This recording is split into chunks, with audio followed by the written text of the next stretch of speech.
সেরকম একটা জায়গায় দাঁড়িয়ে একটা সরকার গঠিত হয়েছে।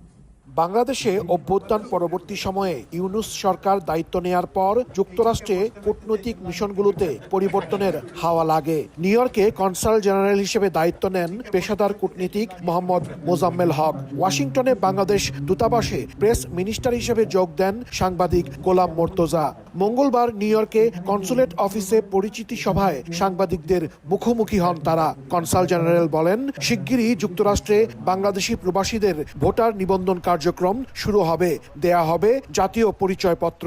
খুব শীঘ্রই আমাদের এখান থেকে এনআইডি কার্যক্রমটা শুরু হবে। তবে ভোট দিতে পারবে কি পারবে না এটা বোধহয় এখনো পুরোপুরি সিদ্ধান্ত হয়নি। একটা নির্দেশনা আমরা পেয়ে যাবো। ওয়াশিংটনে বাংলাদেশের প্রেস মিনিস্টার বলেন, যুক্তরাষ্ট্রের প্রবাসীদের কনসুলেট সেবার মান আগের চেয়ে বেড়েছে। বাংলাদেশি পণ্যের উপর শুল্ক কমানো, বিশ্বব্যাংক ও IMF এর ঋণ এবং অর্থায়নের ইস্যুগুলো নিয়েও কূটনীতিকরা কাজ করছেন জোরালোভাবে। যুক্তরাষ্ট্রের সরকারের সঙ্গে বাংলাদেশ সরকারের যে সম্পর্ক, সেই সম্পর্ক যে সমস্ত জায়গাতে এগিয়ে নেওয়া দরকার সেই জায়গাটিতে কাজ করা, এবং সেই কাজগুলো খুব যোগ্যতার সঙ্গে করে যাওয়া হচ্ছে। অনুষ্ঠানে প্রবাসীদের স্বার্থ সংশ্লিষ্ট বিষয়ে সাংবাদিকদের বিভিন্ন প্রশ্নের উত্তর দেন কনসাল জেনারেল ও প্রেস মিনিস্টার। এর আগে সবার শুরুতে জুলাই গণ অভ্যুত্থানে নিহতদের গভীর শ্রদ্ধার সাথে স্মরণ করা হয়।